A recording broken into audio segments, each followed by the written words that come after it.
আসলে হাদিসের ভাষ্যে বলা হয়েছে মধ্য শাবানের রাত, শবে বরাত না, এটার হাদিসের ভাষ্যের নাম কি? মধ্য শাবানের রাত। এই মধ্য শাবানের রাত বা মধ্য শাবানের রজনী, এই রাতে যেটাকে আমরা শবে বরাত বলি, এই রাতের নামাজের নিয়ম কি? কয় রাকাত পড়তে হবে, কোন রাকাতে কোন সূরা কতবার পড়তে হবে, এটা বহুল জিজ্ঞাসিত একটা প্রশ্ন। এবং এ ব্যাপারে আমরা অনেকে জানি যে শবে বরাতের নামাজে এত রাকাত পড়তে হবে, সেখানে সূরা কুল হুয়াল্লাহ, ইখলাস এতবার পড়তে হবে, ইত্যাদি ইত্যাদি।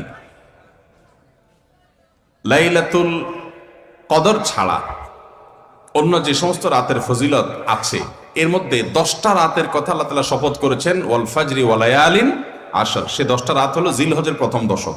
খবরও নেই আমাদের দেশে মানুষের যে রাতগুলোর শপথ আল্লাহ কোরআনে করেছেন।